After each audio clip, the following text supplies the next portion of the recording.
तो महाराज आज वही देवी की मैया उग्रसेन और माँ पवन रेखा जी, इनका पुत्र हुआ कौन? कंस। इतने दयालु राजा थे उग्रसेन जी महाराज, तो फिर इनकी संतान राक्षस प्रवृत्ति की क्यों हो गई? सोचने योग्य बात है। समय आने पर कंस ने अपने पिताजी को तक कारागृह में बंद कर दिया था।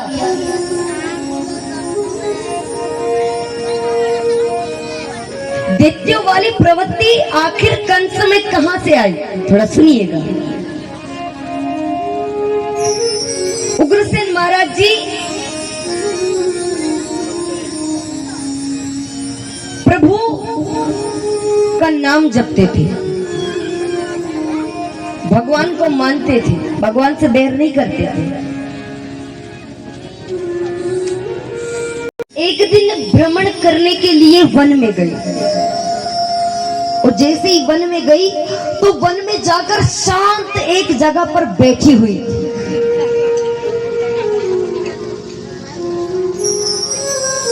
शांत बैठी हुई थी, विचार कर रही थी। क्या सोच रही थी कि विवाह जैसे पवित्र बंधन में बंधे हैं लेकिन संतान नहीं है तो ये जीवन व्यर्थ है। आहा, यही सोच रही थी। और जो मन में विचार कर रही थी, उसी समय वहां पर एक ध्रुव मलिक नाम का राक्षस आता है। वो दूर से ही माँ पवन रेखा जी को देख लेता है, और जो मन की बात होती है माँ पवन रेखा जी की, वो ध्रुव मलिक नाम का जो राक्षस है वो पढ़ लेता है कि माँ पवन रेखा क्या विचार कर रही है, क्या सोच रही है।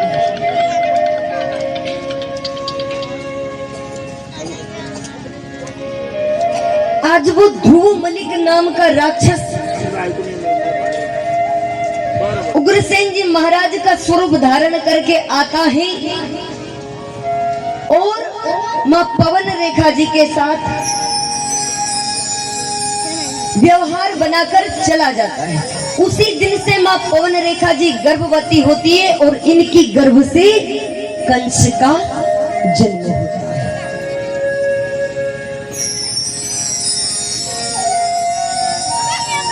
इस प्रकार कंस का जन्म होता है महाराज।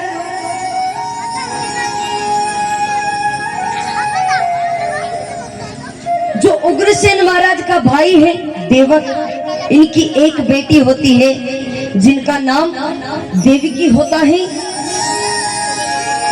राजा के बेटे, भले कंस कैसा भी हो लेकिन अपनी बहन से बड़ा प्रेम करता था। इतना प्रेम करता था कि जब माँ देवकी और वसुदेव का विवाह हुआ ना, तो अपने खुद के रथ में माँ देवकी को बिठाला। जब विवाह हुआ वसुदेव जी के साथ, स्वयं के रथ में देवकी मैया को और वसुदेव को बिठाला और अपने खुद के रथ में कंस सारथी बनकर रथ को हाँकने लगा।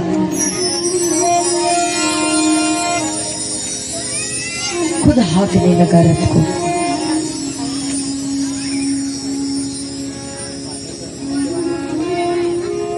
जैसे ही हाँक रहा था, आहा, बहन का प्रेम इतना अधिक था कि सोचते जा रहा था कि मेरी बहन आज मुझे छोड़कर जा रही है, मेरी बहन आज ससुराल जा रही है। मैं अपनी बहन को अपने साथ अपने रथ पे बिठाकर उसके ससुराल तक छोड़ कर आऊंगा। और रथ को हाँक रहा था, मन ही मन प्रसन्न हो रहा था कंस और रथ को हाँक रहा था। उसी समय आहा, उसी समय क्या घटना घटती है हमारे। उसी समय आकाशवाणी होती है कि कंस जिस बहन से तो इतना प्रेम करता है, उस बहन के 8वें पुत्र से तेरी मृत्यु हो जाएगी और तू बच नहीं पाएगा। उस उसी बहन के 8वीं संतान से।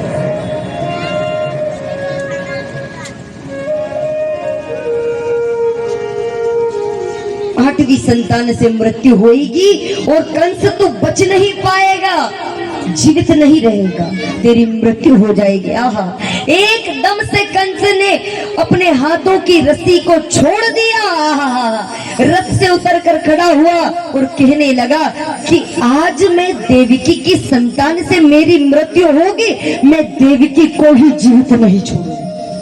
अब ये तो था ही निर्दयी कंस।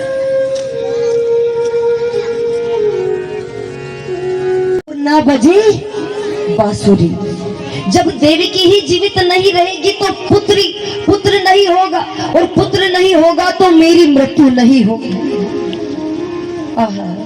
आज उसी जिस बहन से इतना प्रेम करता था कंस, उसी बहन के आज केशों को पकड़े हैं और तुरंत रथ से नीचे गिराया है, और जो ही मारने का प्रहार कर रहा है तो वसुदेव महाराज ने दोनों हाथ जोड़ लिए। महाराज, आप मेरी देवकी को मत मारो। अरे आपको तो देवकी की संतान से भय है, आपको देवकी से कोई भय नहीं है। अरे आकाशवाणी ने कहा है कि देवकी की 8वीं संतान से मृत्यु होगी, तो इसमें देवकी का क्या दोष है? देवकी को छोड़ दो, भले आप हमारी 8वीं संतान 8 संतानों को मार दो। आज वसुदेव जी महाराज ने बचाया है माँ देवकी को, और उसी दिन से कंस ने माँ देवकी और वसुदेव को कारागृह में बंद कर दिया। इतना निर्दयी कंस मारने चला गया कि मैं इसको मार दूं। सभा में बैठा है कि देवकी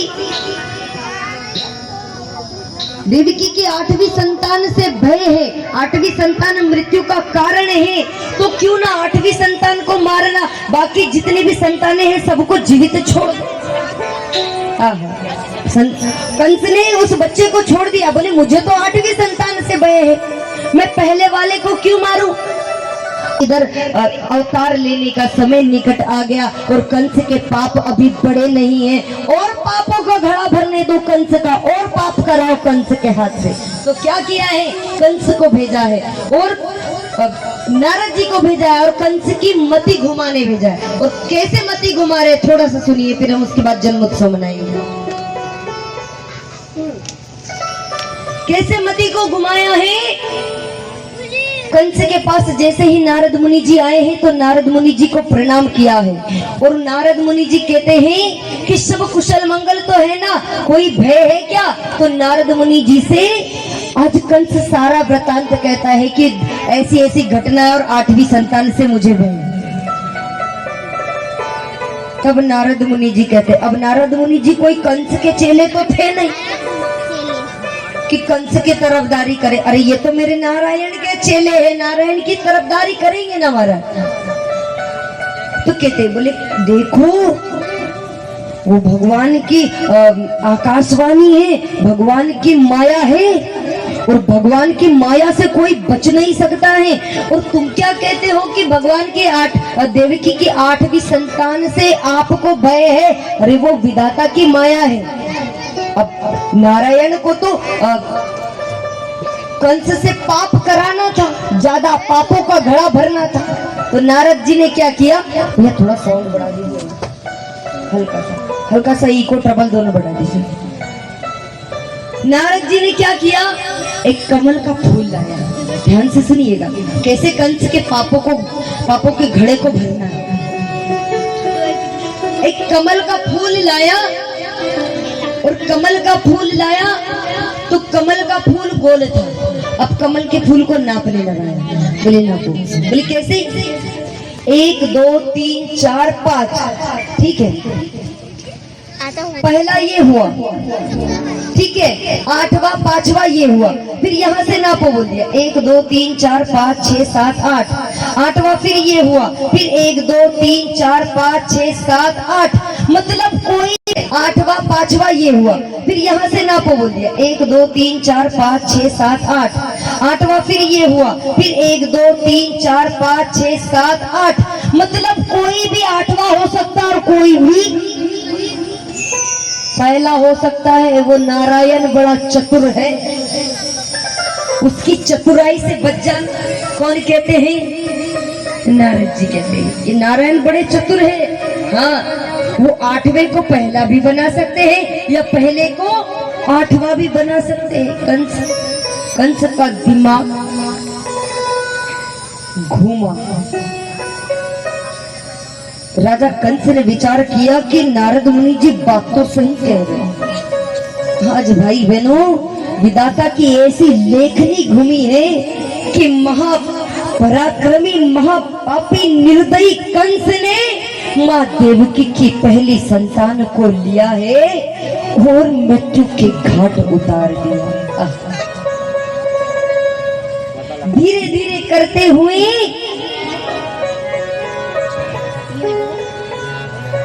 5 संतानों को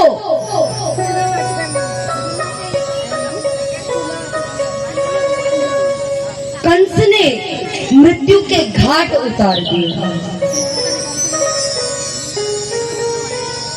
आज भगवान शेषनाग जी से प्रार्थना करते हैं कि शेषनाग त्रेता युग में आप छोटे भाई बनकर गए थे, द्वापर में आप बड़े भाई। शेषनाग जी आते हैं और भगवान माया के द्वारा उन्हें माँ देवकी जी के गर्भ से निकालकर माँ रोहिणी जी के गर्भ में स्थापित करते हैं। जो ही अष्टम गर्भ में मेरे भगवान समाते हैं। हाँ, बंटवा दीजिए फूल, क्योंकि अब समय आ गया।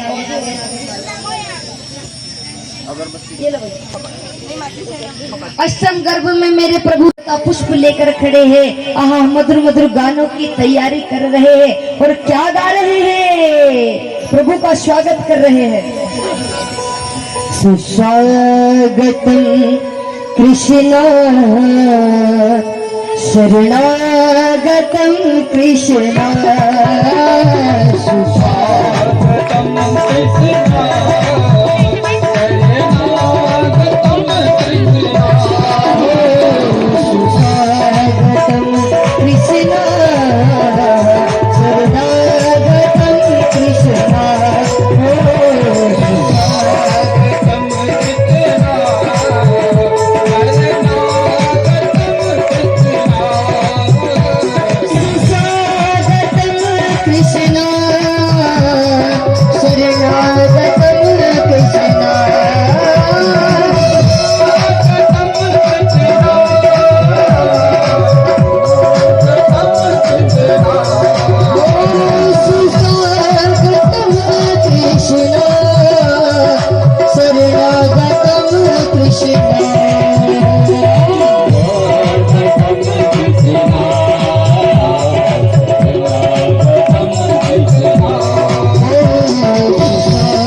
प्रभु का आवाहन करने के लिए, स्वागत करने के लिए तट पर खड़े हैं कि कब मेरे भगवान प्रकट हो और कब हम मेरे प्रभु का पूजन करें।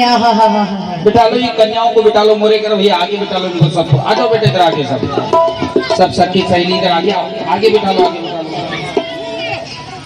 आगे बिठा लो। अच्छा दीदी बिठा लो ना, जगह दो इनको यहाँ पर। अच्छा ठीक है।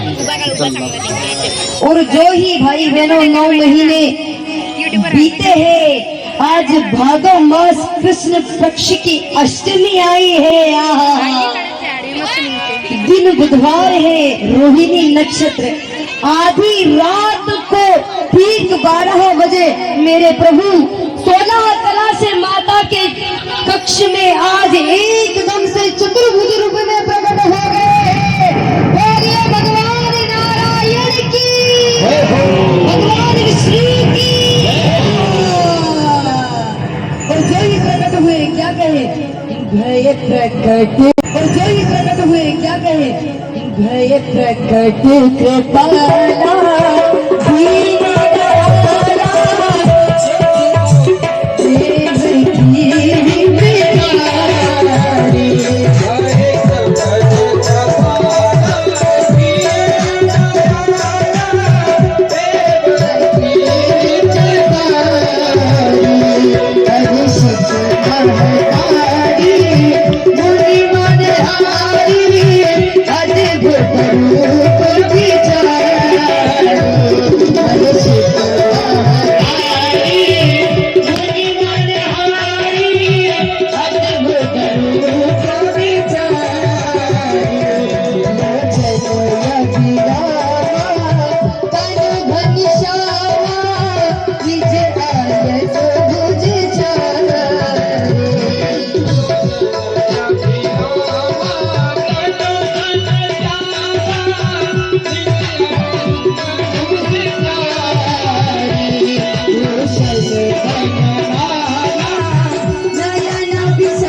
आज जैसे ही माता के कक्ष में 16 कला से भगवान प्रकट हुए चतुर्भुज रूप में, शंख चक्र पद्म त्रिशूलधारी भगवान श्याम वर्ण मुख लेकर एकदम से चमचमाता शरीर, बंधनों से मुक्त वसुदेव महाराज जी आ रहे हैं। यमुना महारानी जी मिलती है। क्या कहती है यमुना माँ? चरण पखारे, धीरे धीरे लेकर आइए।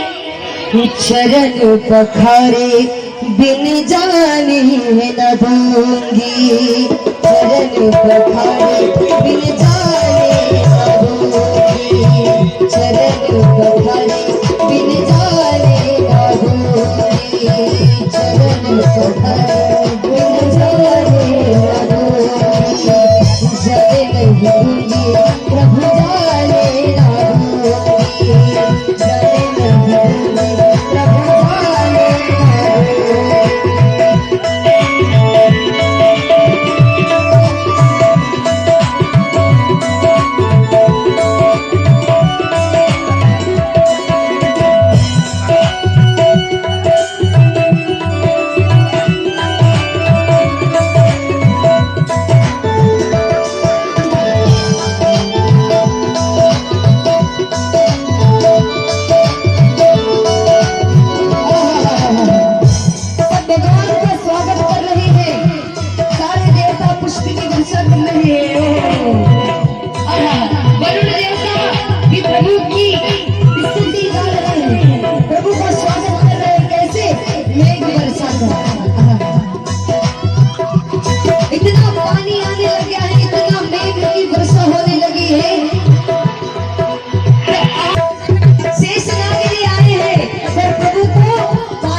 पीछे से लगे हैं। और यमुना महारानी जी कल कल कल कल करके बह रही है। जो ही बरसात हुई है आज,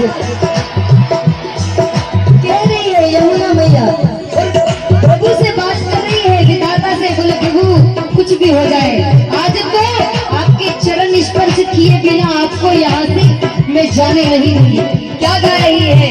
चरण पखारे बिन जाने चरण पखारे बिन जाने न दूंगी, जाने नहीं दूंगी समझाने न दूंगी, जाने नहीं दूंगी समझाने न दूंगी, जाने नहीं दूंगी गाना गाने न दूंगी, जाने नहीं दूंगी गाना गाने न दूंगी, जाने नहीं दूंगी गाना गाने न दूंगी, चरण पखारे बिन जाने न दूंगी, चरण पखारे बिन जाने न दूंगी, चरण पखारे बिन जाने न दूंगी, चरण पखारे बिन जाने न दूंगी, जाने नहीं दूंगी गाना गाने न दूंगी, जाने नहीं दूंगी गाना गाने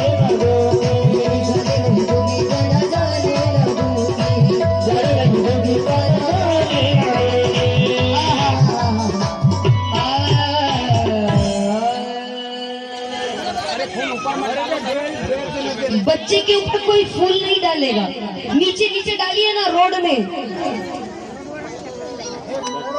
और जैसे ही वसुदेव महाराज जी ने बालक को लाया है, चली गई। अब इधर क्या हुआ सुनिए। आज जैसे ही खबर लगी है किसे, नंद बाबा जी को। नंद बाबा जी को 80 वर्ष की उम्र में, हाँ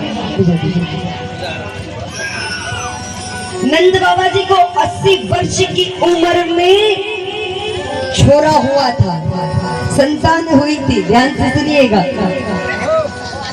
80 वर्ष की उम्र में हुई थी। अब तो महाराज खुशी की लहरें दौड़ गई। बधाई हो सारे नगर को, सारे गोकुल को पता लगा है आज बूढ़े से बूढ़े ग्वाल बाल भी जवान बन गए और ठुमका लगा रहे हैं, नाच रहे हैं, झूम रहे हैं, गा रहे हैं और आज भगवान को बधाई दे रहे हैं। कैसी बधाई दे रहे हैं? जितनी गोपियां थी गोकुल की, जितनी गोपियां थी वो बड़े बड़े सुंदर लाछे पहनकर, सुंदर सा मेकअप लगाकर, लाली लिपस्टिक लगाकर तैयार होकर आई थी कि हम भगवान को बधाई देने जा रहे हैं, यशोदा मैया को बधाई देने जा रहे हैं, नंद बाबा को बधाई देने जा रहे हैं। आज बूढ़े से बूढ़े ग्वाल बाल भी जवान बन गए हैं और नाच रहे। कैसे बधाई दे रहे? बधाई भी दे रहे हैं तो अलग अलग बधाई दे रहे हैं। पहले गोपियां बधाई देंगी, उसके बाद ग्वाल बाल बधाई देंगे। हो जाए कंपटीशन, हो जाए कि नहीं हो?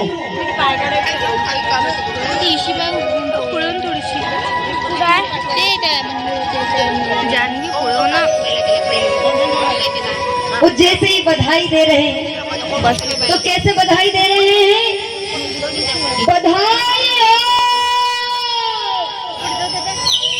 बस कंस की जय हो। ऐसा नहीं हुआ था, सारे मिलकर बधाई दे रहे थे। कैसे बधाई दे रहे थे? सभी लोग ऊपर हाथ करके नंद बाबा यशोदा मैया को बधाई देंगे। कैसे? मेरे बाद कहेंगे बधाई हो, ठीक है? मेरे बाद, हाँ, बधाई हो, बधाई हो।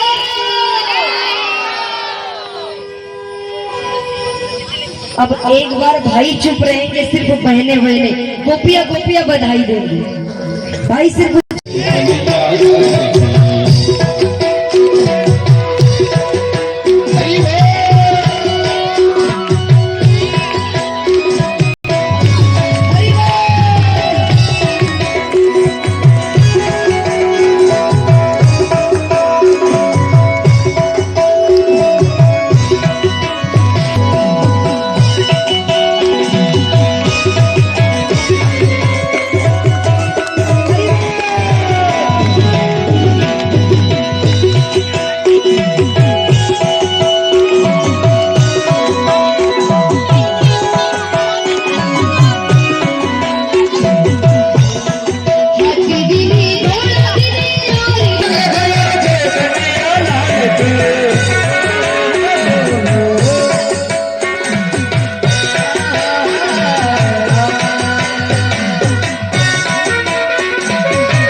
जोड़े वाले भाई बहनों से निवेदन है कि वो हमारे ठाकुर जी का पूजन करे, तिलक करे।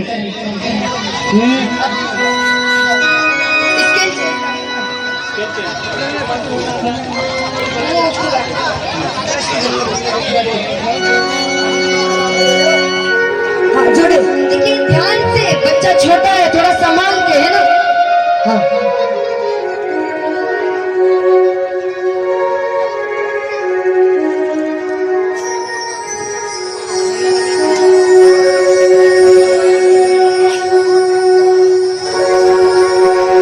झूला झूलन आ गए कन्हैया, झूला झूलन आ गए,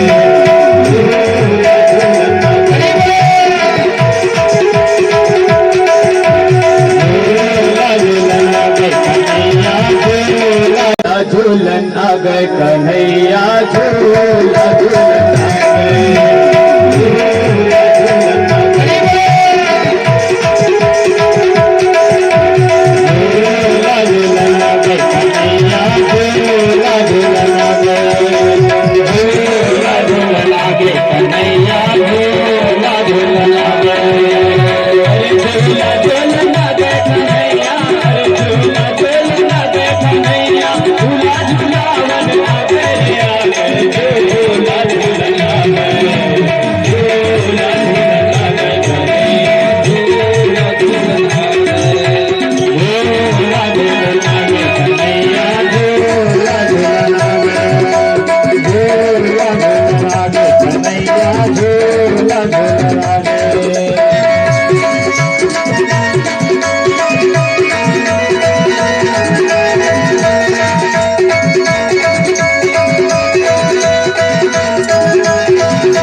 यहाँ मत फेंको, किसी बहन के पास दे दो, पीछे जाने दो, यहाँ बिल्कुल मत फेंको। दीदी पूरा उठा लो, पूरा उठा लो भैया, पूरा लेके जाओ, पीछे पीछे लेके चले जाओ।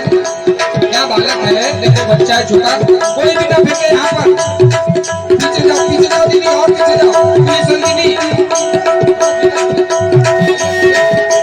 पुलिस वाली दीदी, पुलिस वाली दीदी पीछे जाओ, एकदम पीछे चले जाओ। और ये जो और भी है वो भी पीछे चले जाओ। और हमारे नंद बाबा और मैया को इधर आओ, आप इधर आ जाओ, आ जाओ।